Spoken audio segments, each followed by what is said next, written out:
Shalom, j'espère que vous allez bien par la grâce de Dieu. Moi ça va, le Seigneur fait grâce. Alors, durant le début de cette semaine, c'est un peu comme si le Seigneur attirait mon attention sur un fait, voilà. Un fait qui concerne tout le monde.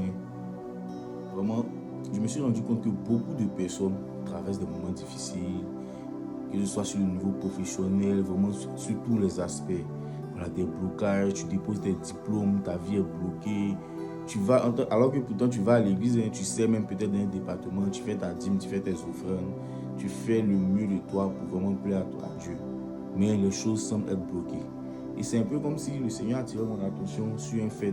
C'est vrai, souvent on n'en parle pas parce que quand les gens ont des problèmes, ils vont tout droit regarder dans la direction de ah, j'ai commis l'impudicité, ah, j'ai fait ci, j'ai menti, mais j'ai volé, mais j'ai.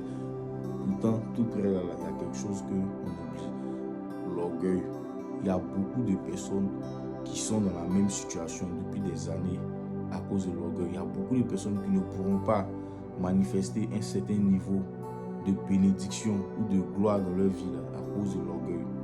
Je n'ai pas volé, je ne dis pas ça pour insulter quelqu'un, mais c'est la parole de Dieu qui nous dit. Quand on prend le livre de 1 Pierre, le chapitre 5, à partir du verset 5, la parole de Dieu est claire. La parole de Dieu nous dit, le Seigneur résiste, vous pouvez prendre vos dictionnaires et chercher. Le Seigneur résiste aux orgueilleux, mais fait grâce à ceux qui sont humbles. Amen. Le Seigneur résiste aux orgueilleux.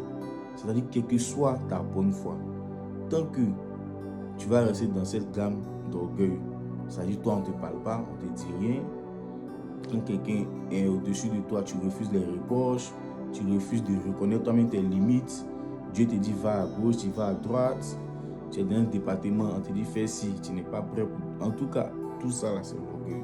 Tant que tu n'as pas appris à te rendre petit, c'est comme si, il y a un certain niveau, parce que Dieu fait grâce, nous sommes ses enfants.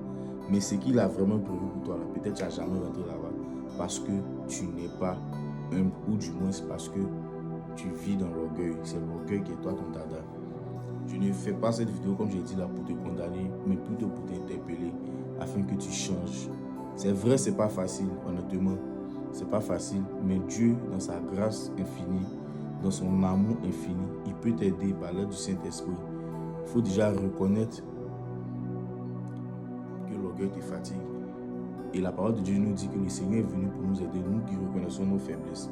Donc après avoir reconnu, il faut demander au Seigneur de vraiment t'aider à pouvoir vivre dans l'humilité, à pouvoir te rendre petit. Parce qu'en réalité, c'est Dieu qui élève. Les hommes peuvent parler, mais en réalité, c'est Dieu qui élève. C'est Dieu qui élève. Retiens ça. Donc voilà mon message pour toi aujourd'hui.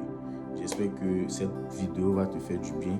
Alors, excellente journée à toi. Que Dieu te bénisse.